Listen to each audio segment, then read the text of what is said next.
Tutti gli occhi sono puntati su di lei, la portaerei Cavour, il gioiello della Marina Militare, il simbolo scintillante della potenza navale italiana. Un gigante d'acciaio da quasi 30.000 tonnellate che solca i mari con i suoi caccia F-35B pronti al decollo. È l'immagine che tutti conosciamo, la cartolina del prestigio militare italiano. Eppure c'è un errore di fondo in questa immagine, perché la vera forza della nostra flotta, la capacità che trasforma quel gigante in un'arma reale e non solo in una costosa parata, si nasconde altrove, lontano dai riflettori, in una nave che quasi nessuno guarda, una eroina silenziosa il cui nome non evoca battaglie epiche, ma la cui assenza condannerebbe l'intera squadra navale all'immobilità. Questa è la storia del cuore pulsante della Marina Militare, la spina dorsale invisibile della proiezione di potenza italiana. È la storia di un segreto strategico che i nostri avversari conoscono fin troppo bene e che oggi finalmente vi sveleremo. Questa è la storia di Nave Vulcano. Ma prima di iniziare, se trovate questo tipo di analisi interessante, fatecelo sapere. Iscrivetevi al canale, lasciate un like e, cosa che per noi è la più importante di tutte, condividete questo video per aiutarci a crescere. E ovviamente fateci sapere la vostra nei commenti. Conoscevate già il ruolo di questa nave? Bene, per capire l'importanza cruciale di una nave come il Vulcano, dobbiamo fare un passo indietro e guardare una mappa. L'Italia non è un'isola felice al centro di un mondo pacifico. È una penisola proiettata nel cuore del Mediterraneo, un mare che è tornato a essere una delle aree più complesse e instabili del pianeta. Dalle coste del Nord Africa al Medio Oriente, passando per le tensioni nel Mar Rosso. Tutto ciò che accade in quest'area ha un impatto diretto e immediato sulla nostra sicurezza e sulla nostra economia. Il 90% delle merci che arrivano e partono dall'Italia viaggiano via mare. L'energia da cui dipendiamo, i beni che produciamo, il cibo che mangiamo. Tutto passa attraverso rotte marittime sempre più vulnerabili. Pirateria, terrorismo, tensioni tra stati. Proteggere queste autostrade d'acqua non è più un'opzione, è una necessità vitale. Una marina moderna, quindi, non può più permettersi di essere solo una flotta da difesa costiera. Deve essere una Blue Water Navy, una marina d'alto mare, capace di proiettare la propria influenza e proteggere gli interessi nazionali ovunque si trovino. Deve poter operare per settimane o mesi a migliaia di chilometri da casa, in scenari complessi come l'Oceano Indiano e il Golfo Persico. Ed ecco quindi che emerge un problema enorme, un grattacapo che affligge ogni ammiraglio fin dai tempi di Nelson: la logistica. Una portaerei come il Cavour, in piena operatività, consuma quantità spaventose di carburante. I suoi caccia F-35B hanno una sete insaziabile di carburante Avio JP-5. Le fregate e i cacciatorpedinieri che lo scortano esauriscono le scorte di missili, munizioni e viveri. Senza un rifornimento costante, l'autonomia di un gruppo da battaglia si misura in giorni e non in settimane. E dopo 7, massimo 10 giorni di operazioni intense, senza la possibilità di fare rifornimento, il Cavour e la sua scorta sarebbero costretti a cercare un porto amico, interrompendo la missione e mostrando al mondo i limiti della loro resistenza. E in un contesto di crisi, ritirarsi non è contemplato.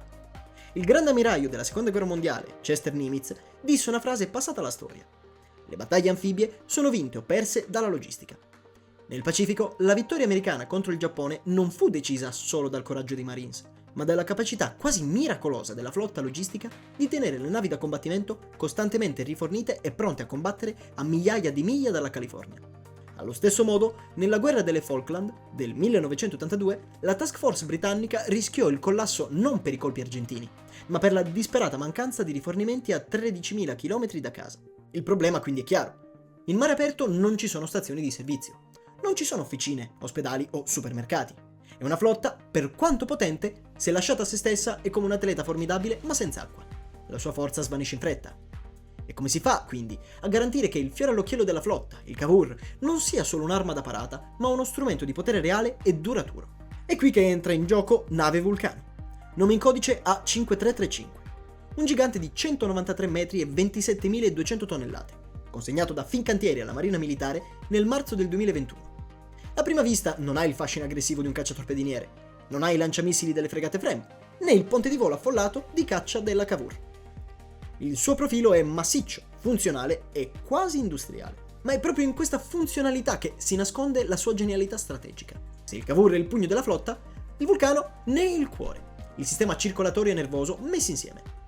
È la risposta italiana, tecnologicamente avanzatissima, alla sfida secolare della logistica navale. E come ha detto qualcuno, è una nave capace di portare un pezzo d'Italia ovunque nel mondo. Il suo ruolo ufficiale è Logistic Support Ship, LSS, ma questa definizione è riduttiva. Nave Vulcano è molto più di una semplice nave cisterna.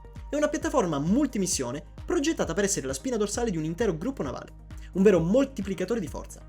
Il suo motto è Durandum Est, bisogna perseverare. E non c'è motto più appropriato, perché è esattamente ciò che permette di fare al resto della flotta. perseverare, resistere, continuare a operare lontano da casa, in piena efficienza. Se questa nave fosse un essere umano, sarebbe l'emblema dell'altruismo, perché non vive per se stessa, ma solo in funzione degli altri. Il suo compito non è combattere, ma permettere agli altri di combattere. Non è colpire, ma garantire che chi colpisce abbia sempre i mezzi per farlo. Pensateci un attimo. Il Vulcano è una stazione di servizio, un'officina, un magazzino di munizioni, un supermercato, un ospedale e una centrale elettrica, tutto fuso in un unico scafo capace di seguire la flotta ovunque. E grazie a lei il problema dell'autonomia svanisce. I 7-10 giorni di operatività della Cavour diventano settimane e potenzialmente mesi. La flotta italiana non è più legata al guinzaglio dei porti amici. Diventa strategicamente autonoma, capace di sostenere operazioni prolungate nel Mediterraneo allargato, nel Mar Rosso, nell'Oceano Indiano e persino nell'Indo-Pacifico. Questo non è un dettaglio tecnico, attenzione, è un cambio di paradigma. È ciò che distingue una marina con ambizioni regionali da una con una portata globale. È ciò che dà all'Italia credibilità all'interno di alleanze come la NATO e l'Unione Europea. E se volete rimanere aggiornati quotidianamente su questi altri temi di geopolitica e difesa, date un'occhiata al nostro blog, dove troverete approfondimenti e news giornaliere. Trovate il link in descrizione, insieme ai collegamenti per seguirci sui nostri canali social, Facebook e Instagram. Perché quando si pianificano missioni complesse, la prima domanda non è quanti caccia hai, ma per quanto tempo vuoi tenerli in volo? E la risposta a questa domanda, per l'Italia, ha un nome: Vulcano. Però come fa concretamente una singola nave a fare tutto questo? Analizziamo un attimo l'anatomia di questo gigante. La sua capacità più spettacolare è il cosiddetto RAS, Replenishment at Sea, il rifornimento in mare. È una manovra di una complessità e pericolosità estreme, una vera danza millimetrica tra giganti. Immaginate Vulcano che naviga a velocità costante, magari con onde alte, e di fianco a lei, a poche decine di metri, una fregata da 7000 tonnellate. Dalle sue imponenti stazioni di rifornimento partono dei veri e propri cavi verso l'altra nave. Una volta assicurati, su questi cavi iniziano a scorrere le manichette per i liquidi e i carrelli per i solidi. È un balletto navale ad altissima tensione, dove il minimo errore può avere conseguenze catastrofiche. E cosa trasferisce la Vulcano? Beh, praticamente tutto. Nelle sue cisterne può trasportare oltre 7600 tonnellate di gasolio navale, quasi 3400 di carburante avio JP5 per jet ed elicotteri e circa 900 metri cubi di acqua dolce, prodotta a bordo da potenti desalinizzatori. Può fare il pieno a decine di navi senza mai toccare un porto. Ma non è solo carburante. Il Vulcano è un arsenale galleggiante. Nei suoi depositi può stivare fino a 220 tonnellate di munizioni, dai proiettili per i cannoni fino ai letali missili Aster. E poi ci sono i viveri. Con 30.000 razioni di cibo può sfamare per settimane gli equipaggi di un intero gruppo navale. A questo si aggiungono container pieni di pezzi di ricambio, oli lubrificanti e qualsiasi altro materiale necessario. Poter vedere da vicino questi dettagli, con approfondimenti unici, gigantografie spettacolari, è un'esperienza unica. E se volete supportare il nostro lavoro e accedere a questi contenuti esclusivi, potete acquistare la nostra rivista in formato digitale. È il modo migliore per aiutarci a produrre sempre più video come questo. E non è neanche ancora tutto. Una delle anime più straordinarie del Vulcano è quella che la trasforma in un vero coltellino svizzero strategico: la sua capacità dual use. Al suo interno c'è un ospedale galleggiante classificato NATO Roll 2. Non una semplice infermeria, ma una struttura sanitaria completa con sala operatoria, radiologia e TAC, terapia intensiva e 17 posti letto per i degenti. Questa capacità è stata dimostrata in modo toccante tra la fine del 2023 e l'inizio del 2024, quando nave Vulcano è stata inviata nel porto egiziano di Al-Arish per soccorrere decine di civili palestinesi feriti, tra cui molti bambini provenienti da Gaza. In caso di disastro naturale, il Vulcano può arrivare in poche ore, fornire acqua potabile, dare energia elettrica alla terraferma, fino a 2,5 MW, e diventare il centro delle operazioni di soccorso, mentre i suoi medici operano i feriti a bordo. E infine, il Vulcano è anche un'officina galleggiante, con container modulari per manutenzioni complesse, e il suo ponte di volo può ospitare 2 elicotteri pesanti come gli EH-101. Pur non essendo una nave da combattimento, è ben difesa da un cannone da 76 mm, mitragliere e contromisure elettroniche. Quindi non è un bersaglio facile. E mettendo insieme tutti i pezzi, il quadro strategico è chiarissimo.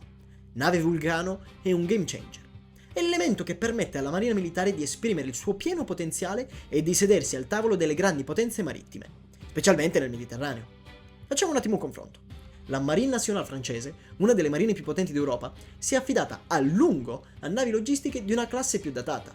E non è un caso se, riconoscendo l'eccellenza del progetto italiano, la Francia ha basato le sue 4 nuove navi logistiche, la classe Jacques Chevalier, proprio sul design della Vulcano.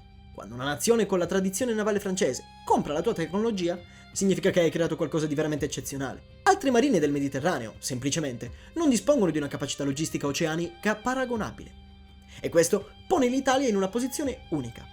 Con Vulcano e presto con la sua gemella nave Atlante, varata nel 2024 e la cui consegna è attesa a breve, la Marina Militare potrà sostenere non uno, ma 2 gruppi navali pienamente operativi. Significa poter garantire la sicurezza nel Mediterraneo, partecipare a missioni NATO nel Mar Rosso, come l'operazione Aspides, e proiettare una fregata nell'Indo-Pacifico per proteggere le rotte commerciali. Le sue missioni reali parlano da sole. Fin dal suo ingresso in servizio, Vulcano è stata la protagonista silenziosa delle più importanti operazioni della Marina. Ha supportato il Cavour e le fregate in missioni antipirateria, ha agito come nave ammiraglia nell'operazione Mediterraneo Sicuro e, come visto, ha giocato un ruolo cruciale nella crisi umanitaria di Gaza e nel supporto alle navi della coalizione nel Mar Rosso. Senza il Vulcano, ognuna di queste missioni sarebbe stata più breve, più costosa e meno incisiva. Con il Vulcano, il gruppo da battaglia italiano diventa un'entità imprevedibile, persistente e resiliente. E purtroppo i nostri avversari lo sanno bene, perché in ogni dottrina militare moderna, il primo bersaglio non è la portaerei, ma la sua linea di rifornimento. Colpire la logistica significa paralizzare la flotta, e il fatto che l'Italia abbia investito così tanto in una piattaforma logistica così avanzata è un messaggio strategico potentissimo. Per decenni l'immagine della potenza navale è stata legata ai cannoni e ai missili. Abbiamo imparato a misurare la forza di una marina contando le sue navi da combattimento. Ma le regole stanno cambiando. In un mondo instabile, la vera misura della potenza marittima non è solo la capacità di colpire, ma la capacità di resistere, e l'autonomia e la perseveranza. Nave Vulcano è l'incarnazione di questa nuova filosofia. È il frutto dell'ingegno italiano, un capolavoro di Fincantieri e Leonardo che il mondo ci invidia e ci copia. È una nave costruita non per l'ostentazione, ma per l'efficacia. Non per la parata, ma per la sostanza. La prossima volta quindi che vedrete un'immagine della portaerei Cavour, non fermatevi alla superficie. Guardate oltre.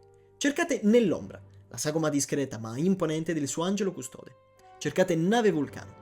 Perché è lì, in quel gigante silenzioso, che lavora dietro le quinte, che si nasconde il vero segreto della potenza marittima italiana. E voi cosa ne pensate? In una marina moderna è più importante la potenza di fuoco di una nave da combattimento o l'ingegno logistico di una nave come la Vulcano? Diteci la vostra nei commenti. Se volete scoprire altri segreti della tecnologia e della strategia italiana, iscrivetevi al canale. Grazie per avermi seguito fino a qui e alla prossima!